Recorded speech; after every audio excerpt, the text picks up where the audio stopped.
कि शिक्षा शिक्षक के अधीन होनी चाहिए, ना कि सरकार के। गुरुकुल होना चाहिए, ना कि ट्रस्टी कुल। आज स्थिति ऐसी नहीं है। शिक्षा बिना शुल्क के ऐसा हो सकता है क्या? ऐसा विचार ही नहीं हो सकता है। पर इस व्यवस्था में परिवर्तन की आवश्यकता है। तो आज अगर हम देखें कि अगर जो शुरुआत है वो एक शिक्षक को करनी पड़ेगी और बाद में फिर समाज, अभिभावक सभी जुड़ जाएँगे, सभी उसमें अपना सहयोग देंगे। तो इसी बात से आज मैं आज के विषय पे आता हूँ कि ऐसे शिक्षकों का निर्माण कैसे हो, जो कि स्वायत्त और अर्थनिरपेक्ष शिक्षा के लिए काम करें। तो ऐसे शिक्षकों के निर्माण के लिए आज का विषय है। मैं अब ताई से अनुरोध करूँगा कि वो इस विषय पे विस्तार से हमें जानकारी दें और हमारा मार्गदर्शन करें। ताई, सत्र आपके लिए खुला है।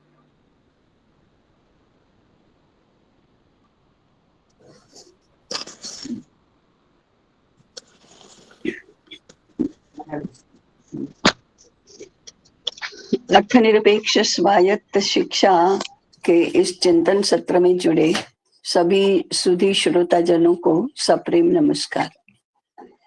ये विनोद जी ने कहा ये 15वां सत्र है। इसके पूर्व के 14 सत्रों में हम लोगों ने इस विषय के विभिन्न आयामों पर विचार किया। अर्थनिरपेक्ष क्या होता है, स्वायत्त क्या होता है, अर्थनिरपेक्ष शिक्षा होगी तो विद्यालय होगा जिसको हम गुरुकुल कहते हैं, उसका योगक्षेम कैसे चलेगा, योगक्षेम के विभिन्न माध्यम क्या हैं, उन माध्यमों को हम संचालित कैसे करेंगे, आदि सारी बातों पर हमने विचार किया है। वास्तव में हम देख रहे हैं, जान रहे हैं कि ये बहुत बड़ा विषय है और बहुत व्यापक विषय है, गंभीर विषय भी है। इसका कारण यह है कि आज हम सर्वथा विपरीत स्थिति में जी रहे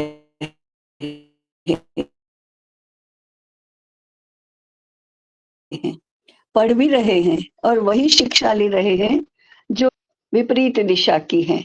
मैंने हम कहते हैं अर्थनिरपेक्ष, आज जो मॉडल स्थापित हुआ है वो है अर्थ सापेक्ष। हम कहते हैं निशुल्क, तो आज का मॉडल कहता है नहीं, जिससे अधिक कमाई होने वाली है उसका तो उस पाठ्यक्रम का शुल्क तो अधिक होना चाहिए। आज की स्थापित व्यवस्था कहती है कि निशुल्क शिक्षा माने चैरिटी ही होती है, या कोई अच्छा काम कर रहे हैं इसलिए जिनके पास नहीं है उनके ऊपर कुछ दया करो, इस प्रकार से निशुल्क चलता है। सरकार तो निशुल्क शिक्षा चलाती है, वो उसका कानून है 14 वर्ष की आयु तक फ्री एंड कंपल्सरी एजुकेशन। तो कंपल्सरी एजुकेशन कहो तो फिर उसे फ्री तो करना ही पड़ता है, इसलिए निशुल्क चलती है। वो कोई उसके पीछे बहुत बड़ा तत्व है ऐसी बात नहीं है, लेकिन वह व्यावहारिक ऑब्लिगेशन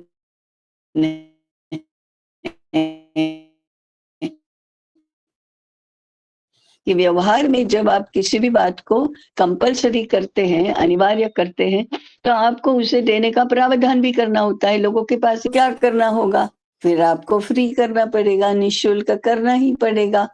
इसलिए उस व्यावहारिक ऑब्लिगेशन के माध्यम से निशुल्क शिक्षा होती है। समाज में जो प्राइवेट सेक्टर है उसमें यदि निशुल्क रही तो वो तो सीधी सीधी चैरिटी ही होती है, माने वंचित लोगों के प्रति बताई गई करुणा ऐसी ही होती है, तत्व तो उसमें नहीं है। तो मैंने कहा कि मैं जो कह रहे कि बिल्कुल विपरीत मॉडल स्थापित हो रहा है। तो निशुल्क की बात तो अभी भी कोई करता है, सुनने में भी आती है, व्यवहार में भी दिखाई देती है, परंतु निर्वेतन ये तो कभी हो ही नहीं सकता। और बात तो ठीक है, व्यवहार की ओर देखेंगे तो जो पढ़ाने वाले लोग हैं वो हमेशा के लिए कोई जिनको आय की, इनकम की आवश्यकता ही नहीं है ऐसे लोग तो नहीं रहेंगे, क्योंकि वे भी गृहस्थ होंगे उनको अपना जीवन भी चलाना है, अपने कुटुंब के योगक्षेम का भी देखना है। तो फिर वो केवल अपना जीवन चलाने के लिए मुख्य व्यवसाय तो करेंगे, परंतु उसके बाद जो समय बचेगा, उसमें शिक्षा का काम करेंगे, ऐसा भी नहीं हो सकता। ये भी तो एक फुल टाइम जॉब है, पूर्ण समय देकर करने वाली बात है। हम जिन गुरुकुलों की बात सुनते हैं, पढ़ते हैं, जिन विद्यापीठों की बात सुनते हैं, वहाँ कोई ऐसे पार्ट टाइम जॉब नहीं कर रहा था कि वो निर्वेतन हो सके।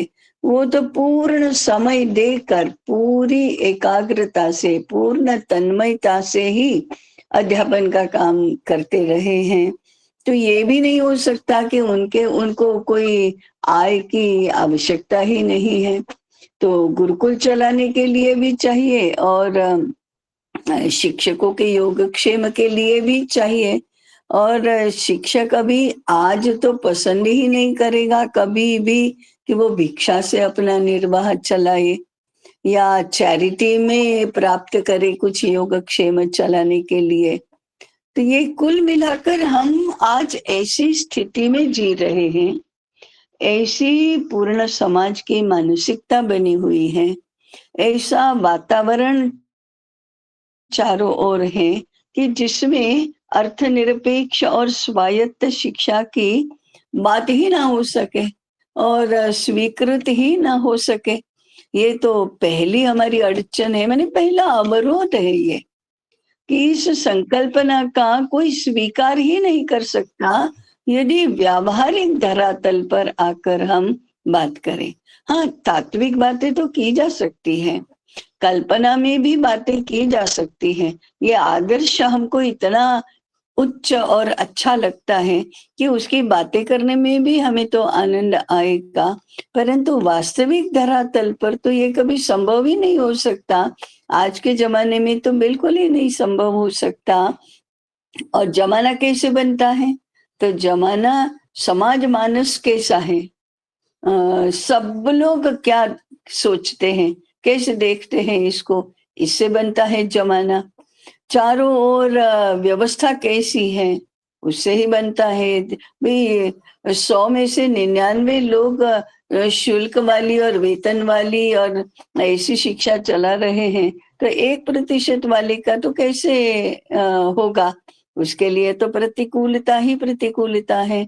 तो परिस्थिति कैसी है, व्यवस्था कैसी है, समाज का मानस कैसा है, कौन-सी विचारधारा चलती है, हम व्यवस्थाओं को, जीवन को कैसे देखते हैं, उन सब से ये ज़माना बनता है।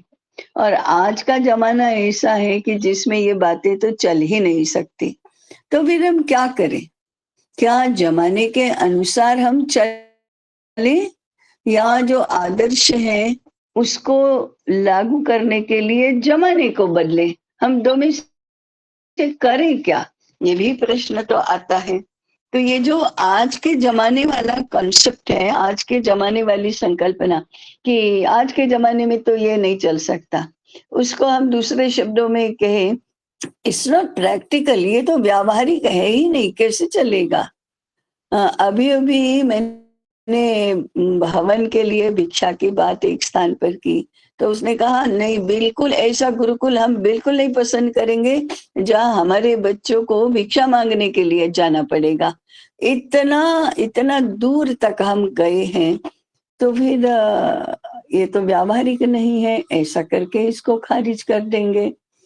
इसलिए बड़ा संभ्रम तो पहली बात का ये है कि अर्थनिरपेक्ष स्वायत्त शिक्षा का आदर्श क्या हम इतना ऊंचा रखेंगे, इतना दूर रखेंगे और हम उससे इतना दूर निकल आए हैं, ऐसा कहेंगे कि इसको तो हम आज लागू ही नहीं कर सकते। अगर ऐसा मान लिया तो आज के इस विषय का कोई प्रयोजन ही नहीं बचता है। तो हमारा पहली भूमिका तो ये है, ये होनी चाहिए या ये है ऐसा मानकर ही हम इस विषय की चर्चा करते हैं कि हाँ, स्वायत्त अर्थनिरपेक्ष अर्थात निःशुल्क और निर्वेतन शिक्षा व्यवस्था को हमें लागू करना है, इसको लागू करने लायक बनाना है, इस रूप में प्रस्तुत करना है। हाँ, हमारी योजनाएं हो सकती हैं, स्ट्रैटेजी हो सकती है कि आज हमने कुछ उसमें से कुछ बात की, अभी 1 आध वर्ष में दूसरी बात की, 5-10 वर्षों में इसको ठीक ठीक स्वरूप में स्वीकृत बनाया। आज हमने विचार में, भावना में स्वीकृत बनाया, कल हमने विचार में स्वीकृत बनाया, परसों हमने कुछ कुछ प्रयोग किए और उसमें उसको करके दिखाया, उसको स्वीकृत बनवाया। आगे हमने कुछ अधिक संख्या में ऐसी व्यवस्था लागू करके इसको स्वीकृत और व्यावहारिक ऐसा बनाया, और धीरे धीरे हमने 10-15-20 वर्षों में, 1 आध पीढ़ी में, 30 वर्षों में इसको अधिकांश जनमानस में स्वीकृत बनवाया, और फिर हमने व्यवस्था भी ऐसी बनाई। ऐसा करते करते जब 2064 आएगा या 2052 आएगा, जब गुरुकुल शुरू करने का हमारा चरण शुरू होगा, तब यह पूर्ण रूप से स्वीकृत हो गया होगा। ये विचार, ये संकल्पना, ऐसी कोई योजना हम बना सकते हैं, परंतु ये मानकर तो चलना ही होगा कि हाँ, कितना भी आदर्श, कितना भी सुदूर, कितना भी उच्च, कितना भी अव्यवहार्य आज लगता हो हमें, तो भी हमें उसे व्यवहार्य बनाना होगा, उस लाइन पर हमें चलना चाहिए। तो ये तो पहला मुद्दा हुआ। दूसरा मुद्दा अब हुआ कि इसका दायित्व कौन लेगा। हम हमेशा बोलते हैं एक शब्द, ओन कौन करेगा, जवाबदारी किसकी है, कौन इनिशिएट करेगा, इसको शुरुआत करने वाला कौन रहेगा। ये जवाबदारी लोकेट करना, जवाबदारी सुनिश्चित करना, दायित्व सुनिश्चित करना, ये भी बड़ा कठिन मामला है, और यहीं से आज के विषय की भी शुरुआत होती है। तो हम देखेंगे शिक्षा के साथ, शिक्षा तंत्र के साथ, शिक्षा व्यवस्था के साथ जुड़े हुए कौन कौन लोग हैं। तो सबसे पहला है अभिभावक, क्योंकि उन्हें अपने बच्चों को, अपनी संतानों को पढ़ाना है, इसलिए तो विद्यालय नामक किसी संस्था की व्यवस्था हुई है। वे यदि अपने बच्चों को पढ़ाना ही ना चाहें तो कोई प्रश्न ही नहीं रहता। इसलिए पहला जो एक आयाम है, पहला विभाग है इससे जुड़ा हुआ, वो है अभिभावक। अभिभावक का अर्थ है पढ़ने वाले छात्रों के माता पिता या पालक, उनका संगोपन करने वाले, संस्कार करने वाले, पालन पोषण करने वाले। वो स्वाभाविक रूप में माता पिता ही होते हैं। माता पिता नहीं है तब और कोई होता है, लेकिन हम लोगों ने ऐसी शब्दावली अपनाई है कि हम सीधे सीधे माता पिता नहीं कहते, हम अभिभावक कहते हैं। जैसे कि माता पिता को छोड़कर और लोग पालन पोषण करने वाले, संगोपन संस्कार करने वाले बहुत लोग होंगे। अपवाद को हमने नियम बनाकर मान लिया कि हम अभिभावक शब्द ठीक है, नहीं, कभी माता पिता नहीं, और मामा भी हो सकते हैं, चाचा भी हो सकते हैं, कहीं और एनजीओज भी हो सकते हैं अगर बच्चा अनाथ रहा तो। ये सारी अपवादात्मक स्थिति को हमने इतना स्वीकार कर लिया कि माता पिता के स्थान पर हम अभिभावक शब्द का प्रयोग करने लगे।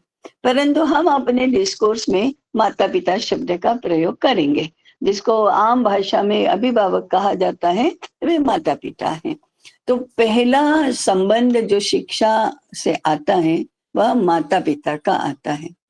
दूसरा संबंध आता है वो जो समझदार उच्च शिक्षा में पढ़ रहे छात्र स्वयं इसके साथ संबंधित हैं, जुड़े हुए हैं। तीसरा आएगा शिक्षक, क्योंकि अगर माता पिता अपनी संतानों को शिक्षित बनाना चाहते हैं तो उनके लिए शिक्षक चाहिए। यदि और कोई शिक्षक नहीं चाहिए तो माता पिता ने स्वयं शिक्षक की भूमिका निभानी पड़ेगी। परंतु हमारा इतिहास कहता है, दीर्घ काल का इतिहास कहता है कि समाज के कुछ बच्चों के लिए तो अलग से शिक्षा केंद्रों की अर्थात विद्यालयों की अर्थात गुरुकुलों की आवश्यकता पड़ेगी। हाँ, हमारा इतिहास ये भी कहता है कि हर एक के लिए विद्यालय की आवश्यकता नहीं है, अलग से विद्यालय की आवश्यकता नहीं है। घर स्वयं विद्यालय हो सकता है, माता पिता स्वयं शिक्षक हो सकते हैं। और थोड़ा सा शांत मन से और धैर्य से विचार किया तो हमारे जीवन काल में हम बहुत कम समय विद्यालय में जाते हैं। कितने भी हम उच्च विद्या विभूषित हो जाए तो भी 1/4 तो नहीं जाते, अथवा समझो 1/4 भी जाते होंगे तो वो हमारे जीवन के 100% व्यवहार के लिए क्रूशियल नहीं होता। वो उसके बिना नहीं चलेगा ऐसा नहीं होता। इतनी ही विद्यालय के गुरुकुल की शिक्षा की हमें आवश्यकता होती है।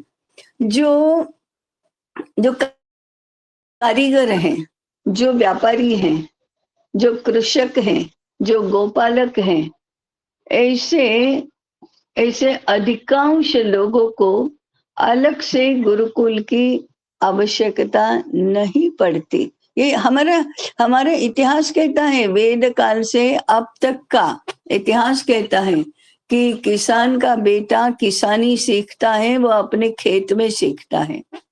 बनकर का, सुतार का, लोहार का, कुम्हार का बेटा अगर ये सारे व्यवसाय सीखता है तो अपने घर में अपने पिता से ही सीखता है। घर कैसे चलाना ये यदि बेटी सीखती है तो घर में अपनी माता से सीखती है। इसलिए जिसको हम जीवन के शिक्षा केंद्र कहेंगे, वे तो आज जिनको हम विद्यालय कहते हैं उसमें आज भी नहीं है,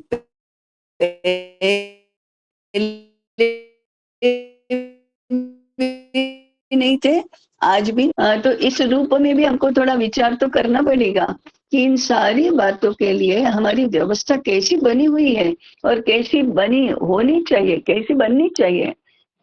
खैर, तो अभी मैं बात कर रही थी कि शिक्षा तंत्र से जुड़ा हुआ दूसरा वर्ग है, दूसरा व्यक्ति है, वो शिक्षक है। शिक्षा केंद्र से, शिक्षा तंत्र से जुड़ा तीसरा केंद्र जो विगत 100, 150, 200 वर्षों में घूसखोरी करके आ गया है, उसके पहले हजारों वर्ष के काल में नहीं था।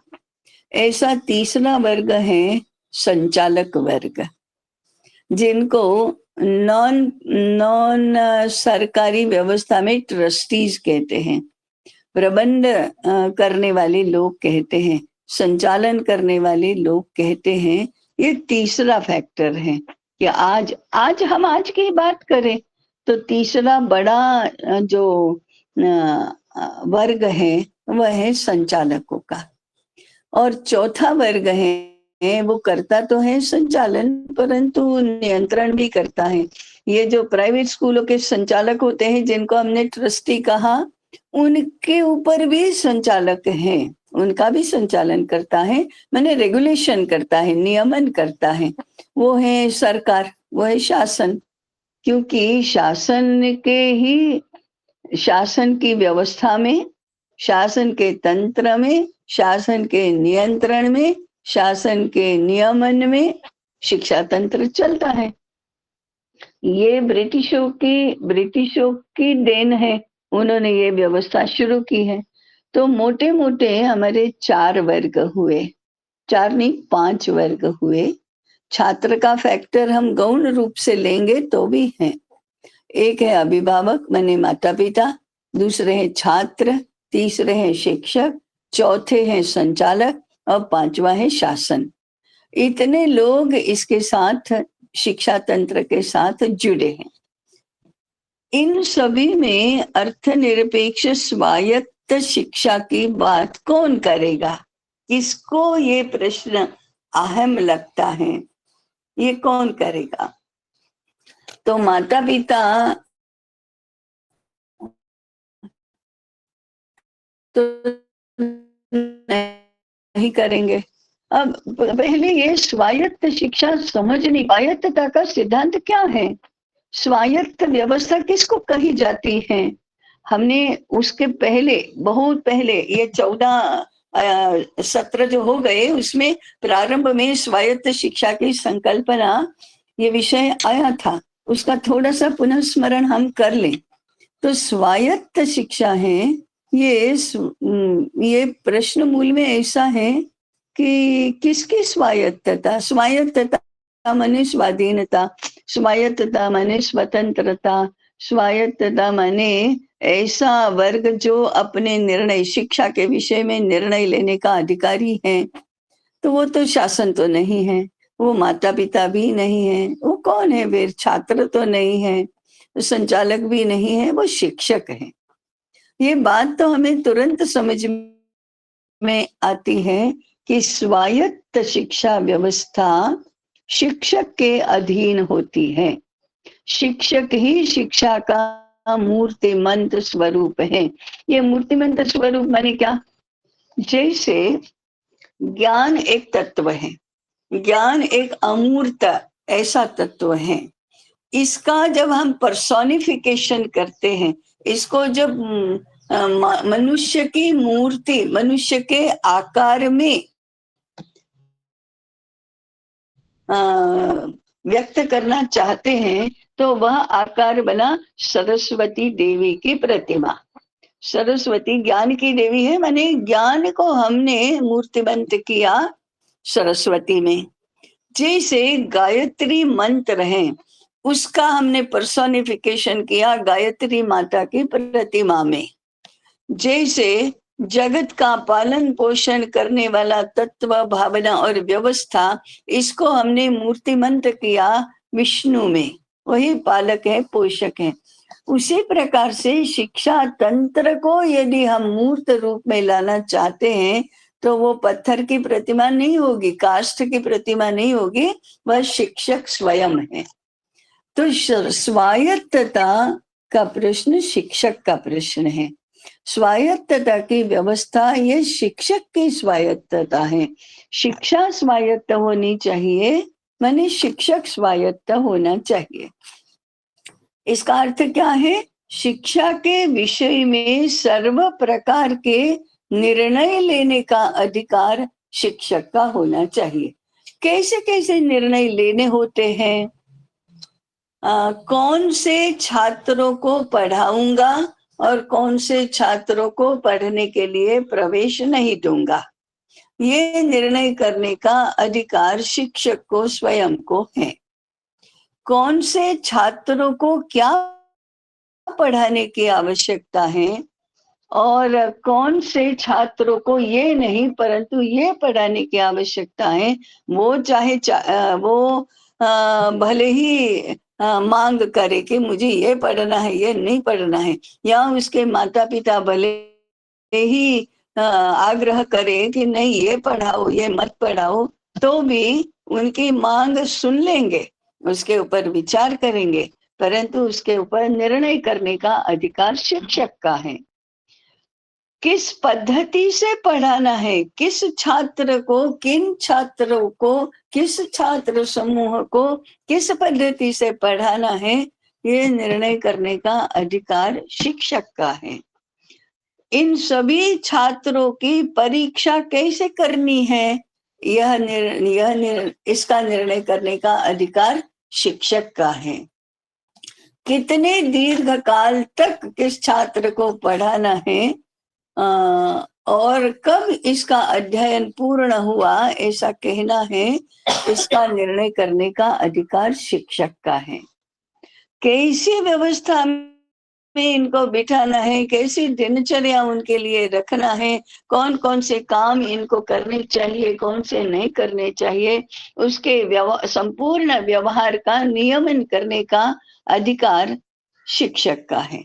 ऐसे शिक्षा तंत्र से जुड़ी हुई जितनी भी बातें हैं, उनका विचार करने का, विमर्श करने का, निर्णय करने का अधिकार शिक्षक का है।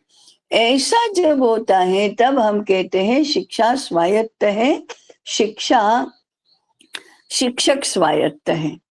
तो हमारे देश में दीर्घ काल तक, माने 18वीं शताब्दी के अंत तक शिक्षा और पर्याय से शिक्षक स्वायत्त ही रहे हैं। समाज का इस शिक्षक वर्ग पर इतना विश्वास रहा है कि शिक्षक को यह स्वायत्तता स्वाभाविक क्रम में मिली है। जैसे आज भी हमको यदि बीमारी हुई है तो हम क्या करेंगे, डॉक्टर के पास जाएंगे और डॉक्टर जो कहेगा वैसा करेंगे।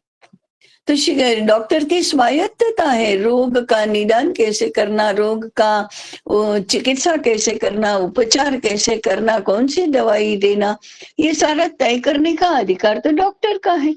क्यों डॉक्टर का है? क्योंकि वह जानता है, इस शास्त्र को जानता है, इस पद्धति को जानता है। माता पिता, रोगी तो नहीं जानता है, इसलिए रोगी को पूर्ण विश्वास करना होता है डॉक्टर पर, और वह विश्वास होता भी है। और डॉक्टर का अब दायित्व बनता है कि अपने ऊपर जिसने विश्वास रखा उसको पुनः स्वास्थ्य लाभ हो। इसका भी पैसे के साथ कोई संबंध नहीं है, इसका ज्ञान के साथ संबंध है, श्रद्धा से, विश्वास के और कृति के साथ संबंध है, करुणा के साथ संबंध है, हृदय का भाव होना चाहिए, इसके साथ संबंध है। तो हम जब किसान के पास जाते हैं तो हम उसको नहीं सिखाते कि तुमको ऐसे ही खेती करनी चाहिए, ऐसे ही करना चाहिए, नहीं कहते। कृषक का अधिकार है अपनी खेती पर, तो वो स्वतंत्र है, निर्णय करने के लिए स्वायत्त है। उस प्रकार से शिक्षा के तंत्र का सारा अधिकार शिक्षक का है, तब उसको स्वायत्त कहा जाता है। अब शिक्षा को अर्थनिरपेक्ष बनाना कैसे बनाया जाएगा, ये विचार करने का भी अधिकार है। तो दूसरा पक्ष है दायित्व शिक्षक का है। इस प्रकार से हम लोकेट करें, ये अधिकार किसके पास है, ये दायित्व किसका बनता है, ये दायित्व शिक्षक का बनता है, ये अधिकार शिक्षक का बनता है, क्योंकि उसका ही शिक्षा के साथ जीवंत संबंध है। बाकी सब तो उसके ऊपर रिलाय करेंगे, बाकी सब तो उसके ऊपर निर्भर रहेंगे। बाकी सब माने जिनके छात्र, जिनकी संतानें प्रत्यक्ष शिक्षक के पास पढ़ रही है, उतने माता पिता तक ये बात सीमित नहीं है। पूरा समाज शिक्षक के ऊपर विश्वास करता है, पूरी शासन व्यवस्था शिक्षक के ऊपर विश्वास करती है। मेरे बच्चे उस शिक्षक के पास पढ़ते हैं कि नहीं पढ़ते हैं, परंतु समाज के एक अंग के रूप में मैं ये मानती हूँ, ये विश्वास करती हूँ कि जो शिक्षक करेगा वह सही करेगा, और शिक्षक ही अगर सही कर सकता है और करेगा तो शिक्षक ही करेगा। यदि दुर्भाग्य से शिक्षक सही नहीं करता तो और कोई नहीं कर सकता। ऐसी स्थिति अभी समाज में स्वाभाविक रूप में शिक्षक की है। तो अपेक्षा करेंगे हम कि वह ज्ञानी होना चाहिए, वह सच्चरित्र होना चाहिए, उसके मन में ज्ञान के प्रति निष्ठा होनी चाहिए, छात्र के प्रति प्रेम होना चाहिए, कर्तव्य बोध होना चाहिए, निष्ठा होनी चाहिए, समाज की सेवा करने की उसकी इच्छा होनी चाहिए, उसकी सिद्धता होनी चाहिए, क्षमता होनी चाहिए। ये सारे शिक्षक के में अपेक्षा की जा सकती है और करनी भी चाहिए, और शिक्षक ने उस अपेक्षा को पूर्ण भी करना चाहिए।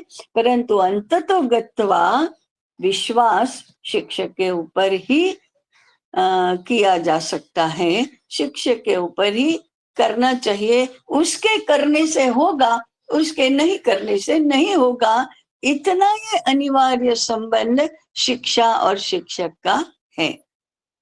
अब ये तो सारी गृहीत बातें हैं।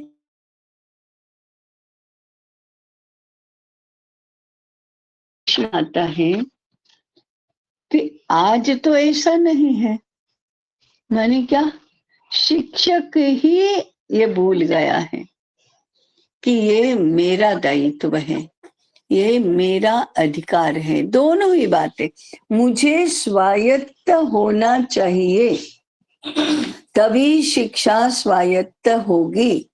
मेरा और शिक्षा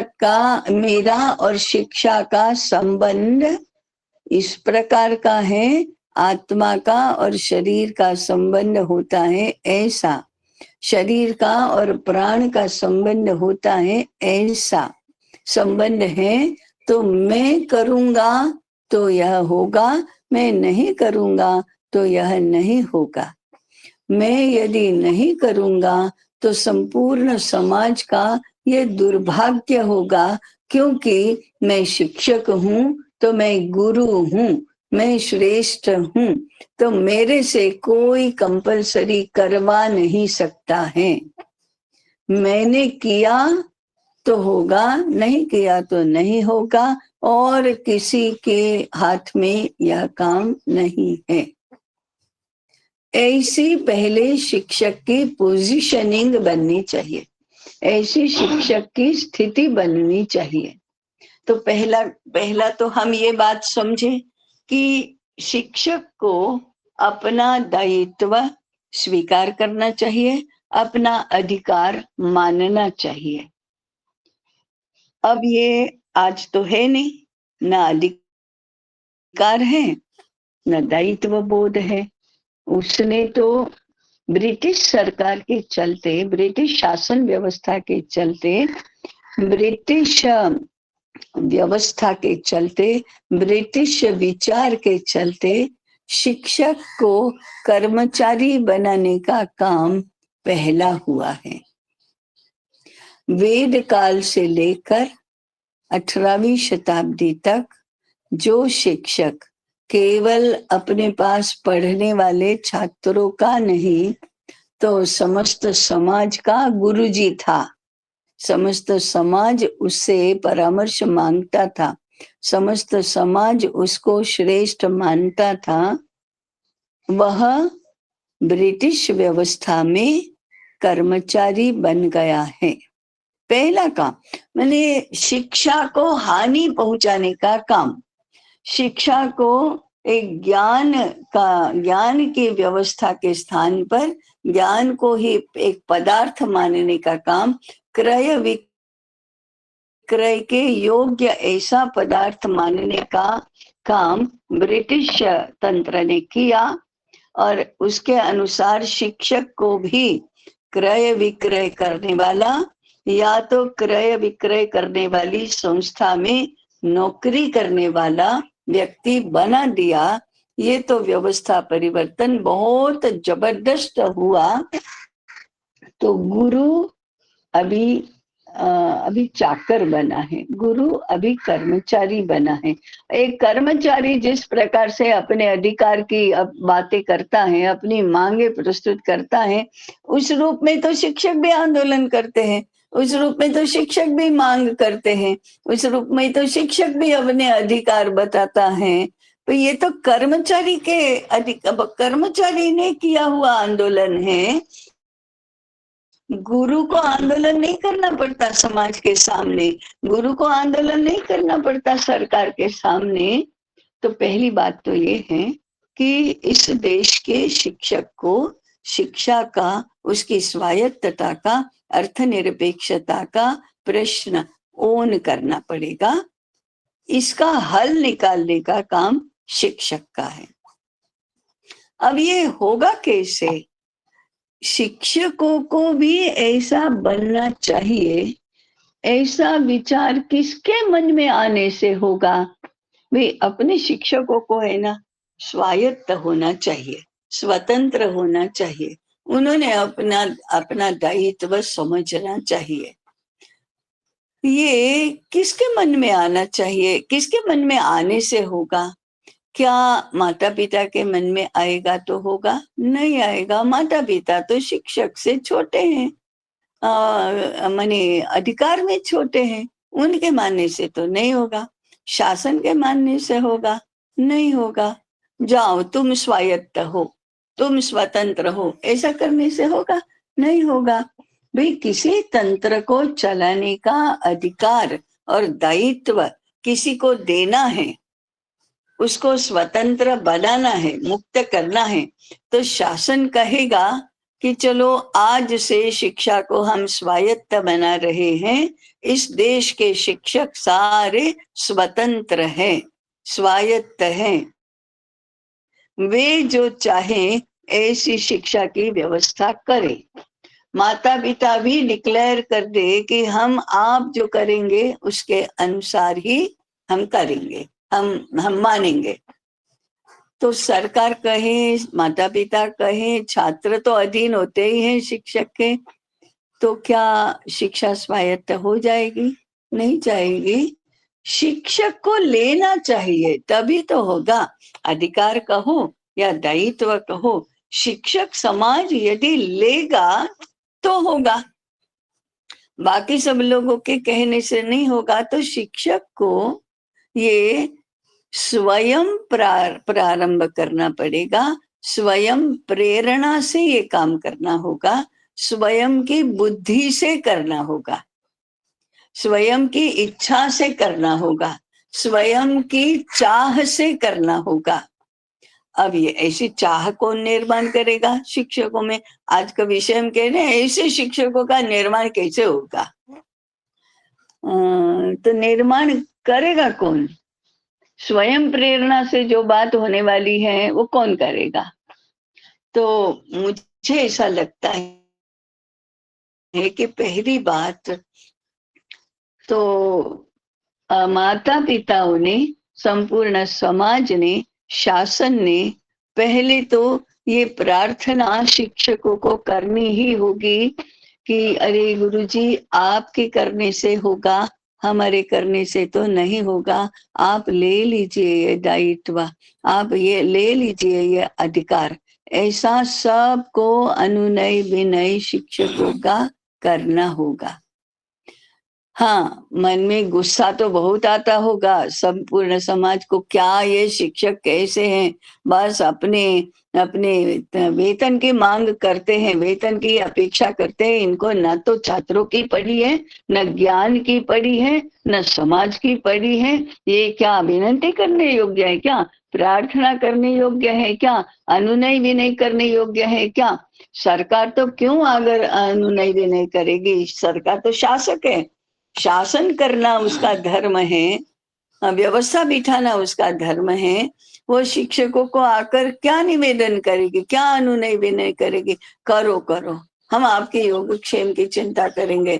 नहीं, वो योगक्षेम की चिंता करते करते तो नियंत्रण आ गया है। हम कुछ भी आपकी सेवा हम करेंगे, लेकिन आप तो शिक्षा का दायित्व ले लो, आप तो ज्ञान क्षेत्र को व्यवस्थित करने का, हमारी नई पीढ़ी को अच्छे सच्चे भारतीय बनाने का दायित्व ले लो। ज्ञान की सेवा, ज्ञान के प्रति निष्ठा, नई पीढ़ी का निर्माण, ये सब ले लो। ऐसा अनुनय विनय करने के लिए आएगी क्या? आएगी तो उसका क्या मतलब है?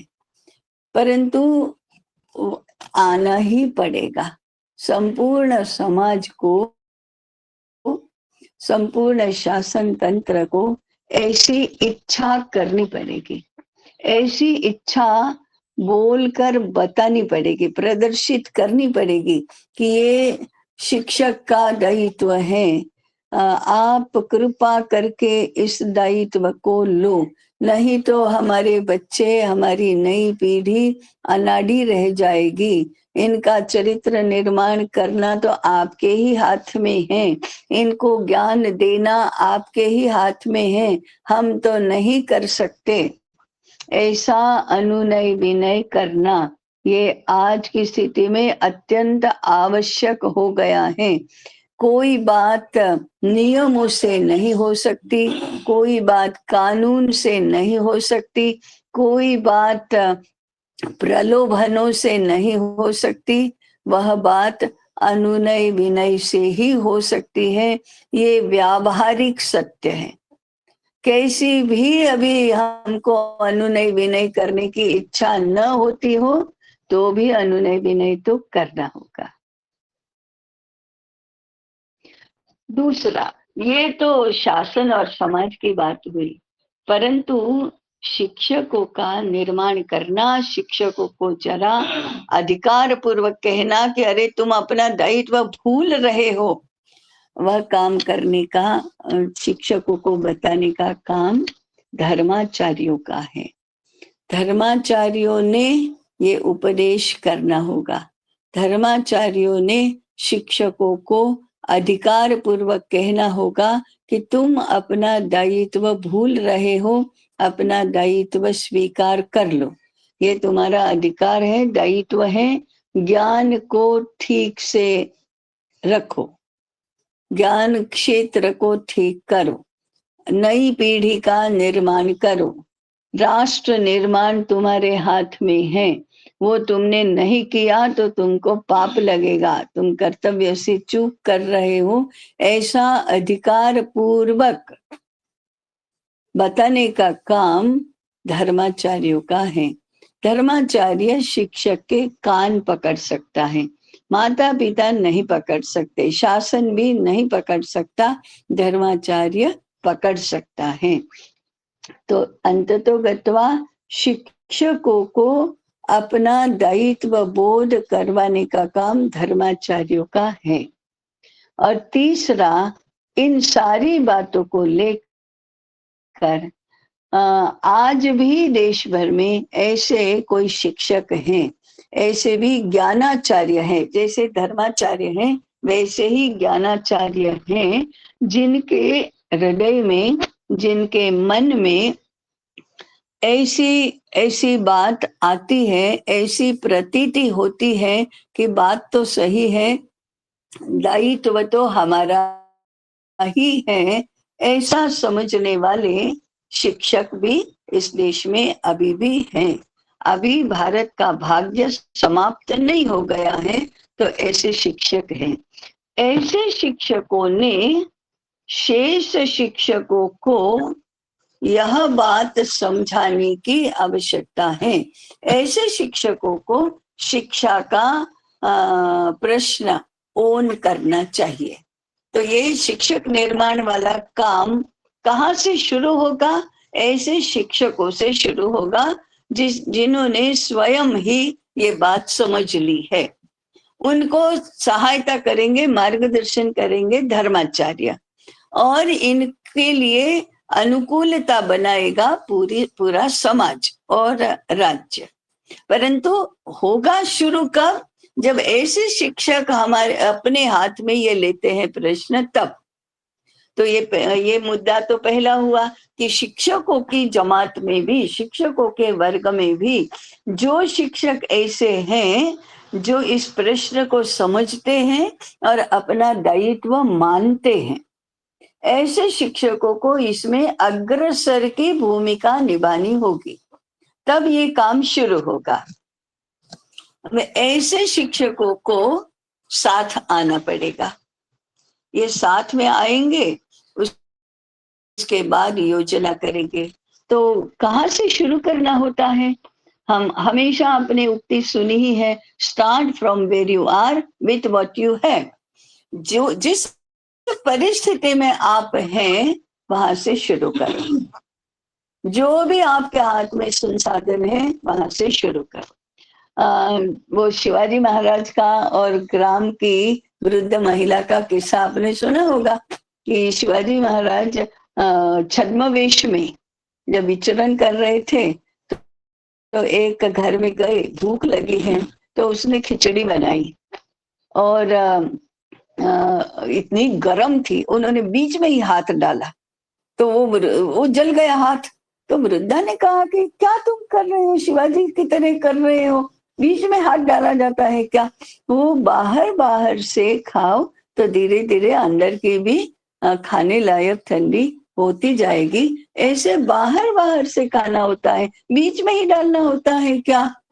ऐसे हम लोगों को भी जो अनुकूल है ऐसे शिक्षकों के समूह को साथ में लाना पड़ेगा कि उनको इस मिशन के लिए, एक तो ये बहुत बड़ा मिशन होगा, उसमें ऐसे शिक्षकों को जोड़ना होगा जो अनुकूल है। पूरी व्यवस्था एक साथ नहीं बदलेगी, पूरे नियम एक साथ नहीं बदलेंगे, तंत्र नहीं बदलेगा, शासन के कानून नहीं बदलेंगे, अभिभावकों की अपेक्षा नहीं बदलेगी, लेकिन ऐसे जो रुजु हृदय के शिक्षक हैं, ऐसे शिक्षकों को अपील करना और उनको साथ में लाना और उनको धीरे धीरे उनके मन में ये विश्वास जागृत करना, ये साहस बढ़ाना कि हाँ ये तो काम हो सकता है।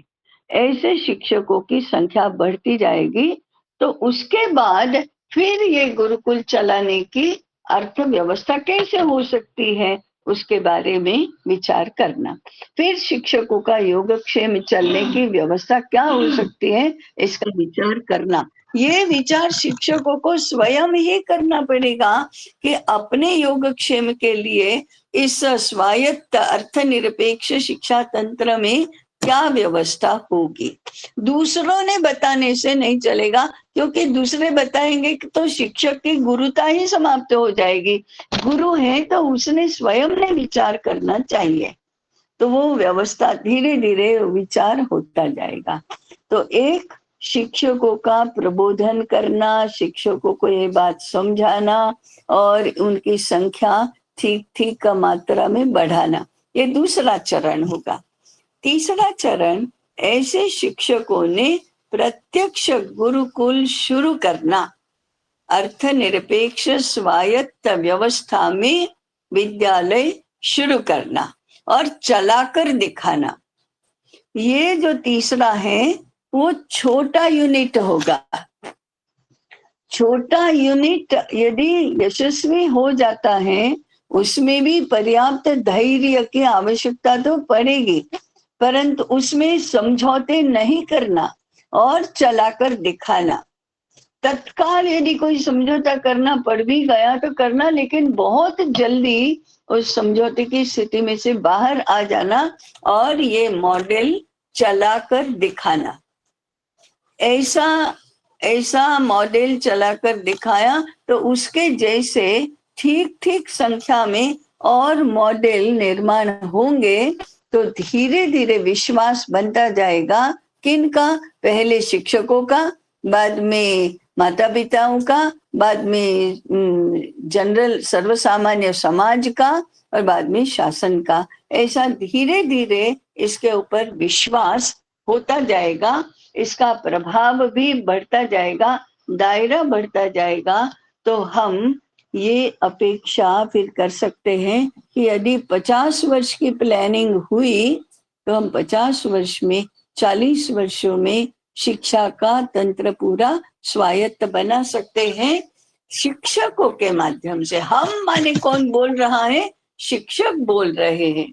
ये बोलने वाले शिक्षक होंगे तभी ये होगा, नहीं तो बाकी सारे तो अपेक्षा करेंगे, बाकी सारे काम थोड़े करेंगे। बाकी सारों की सहानुभूति होगी, अपेक्षा होगी, सहयोग करने की भावना होगी, परंतु बोलने वाला शिक्षक चाहिए, आवाहन करने वाला शिक्षक चाहिए, प्रयोग करने वाला शिक्षक चाहिए, प्रसार करने वाला भी शिक्षक चाहिए।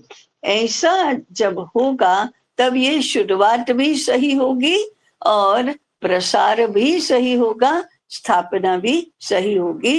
हाँ, इसमें सीधा सीधा सहयोग, मार्गदर्शन, प्रेरणा ये धर्माचार्य का होगा, परंतु ज्ञान क्षेत्र की जो समस्या है वह धर्म क्षेत्र की भी है, ऐसा मानने में तो कोई प्रत्यवाय नहीं है।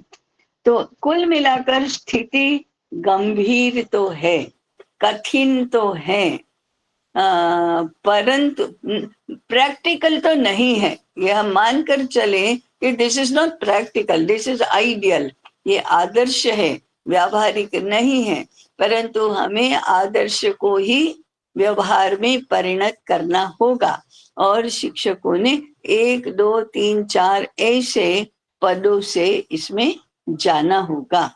तो गंभीर तो है, परंतु गंभीर है इसलिए हो ही नहीं सकता ऐसा नियम तो नहीं है। ये असंभव नहीं, कठिन है ऐसी बात तो हम हमेशा करते ही हैं। तो कठिन है, परंतु योजनाबद्ध तरीके से, प्लानिंग से यदि हमने करने का प्रारंभ किया तो कभी ना कभी इसको फल आए बिना रहेगा नहीं। ये तो नहीं हो सकता आज के जमाने में, ऐसा करके किया ही नहीं तो कुछ नहीं होगा, परंतु करने से ही होता है। इसलिए प्रारंभ किया तो होगा, और प्रारंभ भी शिक्षकों को करना पड़ेगा। इसके लिए सुनने वाले सभी श्रोताओं की मानसिकता शिक्षक की बने, यह तो अपेक्षा है। ऐसी मानसिकता के साथ हम इस प्रश्न पर विचार करें। हम स्वयं शिक्षक हैं, इस मानसिकता से विचार करें तो धीरे धीरे इस प्रश्न का उत्तर हमें प्राप्त होता जाएगा। कठिन प्रश्न थोड़ा थोड़ा सरल बनता जाएगा, आसान बनता जाएगा, जटिल प्रश्न धीरे धीरे सुलझता जाएगा, और बहुत दीर्घ काल तक समाज में जो स्थापित स्वीकृत स्वाभाविक व्यवस्था थी उसको 200 वर्ष के कालखंड को पाट कर हम पुनः स्वाभाविक स्वीकृत और व्यापक व्यवस्था बना सकेंगे। मैं यहीं पर रुकती हूँ, जिज्ञासा समाधान के लिए शेष सत्र हैं। जी ताई, हाँ सत्र खुला है। आप समय बताओ ना। आप तो 40 कह रहे, मैंने 40 सुना।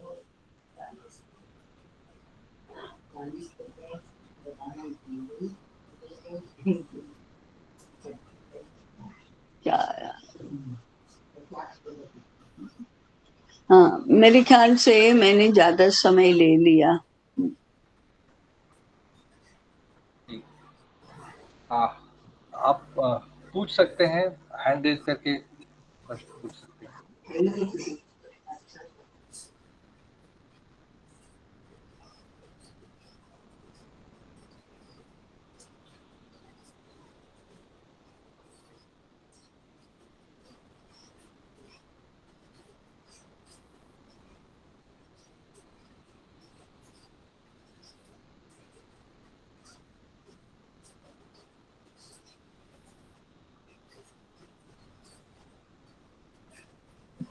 ठीक है विनोद जी, अवधि हाँ अविनाश जी आप पूछ सकते हैं। नमस्कार ताई। ये अपने नमस्कार। अर्थनिरपेक्ष से थोड़ा सा विषय हट करके एक मेरे को ये करना था। पहले मेरे पास एक तो घुमंतु जाति का काम था और सेवा बस्तियों में, तो वहां पर हम बच्चों को, उनके अभिभावकों को बहुत कहते थे कि कम से कम इनको 10वीं तक पढ़ाओ, इनको इधर उधर खेलते रहते थे।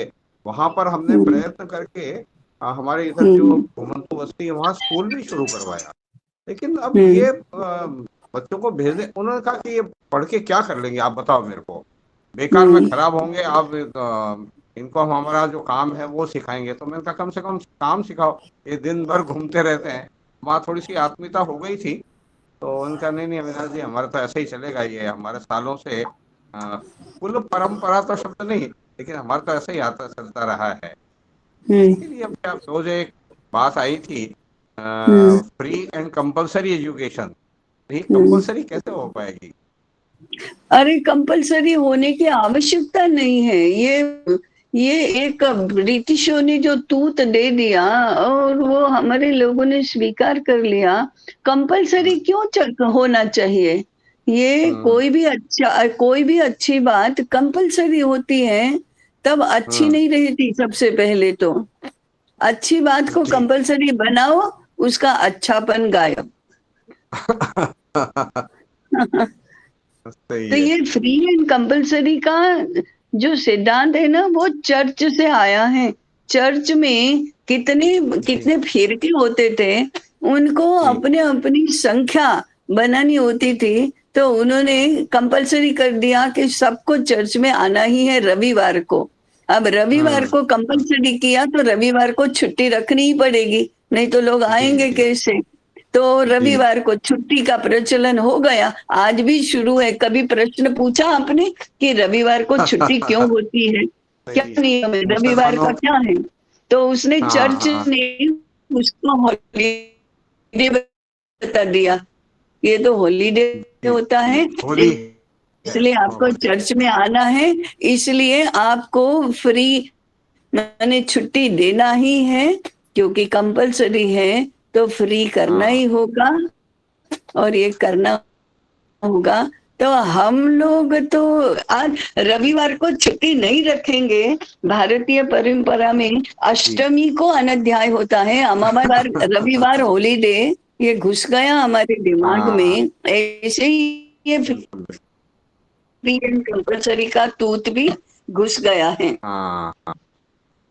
अब वो वहां जाते ही नहीं है विद्यालय, वहाँ ये हो रहे हैं। और फिर जो जाते हैं अरे तो एक दूसरा था, एक वो जो है किसी को फेल नहीं करना, कोई उनको अक्षर ज्ञान हाँ, नहीं है लेकिन फिर भी ये प्रश्न ऐसा है, मैं कहूंगी तो आप बेहोश हो जाएंगे और तो कुछ नहीं, क्योंकि इतना अंदर घुस गया है। जी वो कहता है कि मुझे पढ़ने की आवश्यकता नहीं है। क्या आवश्यकता है पढ़ने की, आप ही बताओ ना, जरा सोचो कि ये अब परिणाम तो ये होता है कि कारीगर, किसान, ये सब अपना व्यवसाय छोड़ देते हैं। किसान का बेटा किसान ही छोड़ देता है, क्योंकि आपने उसको पढ़ने के लिए प्रेरित किया।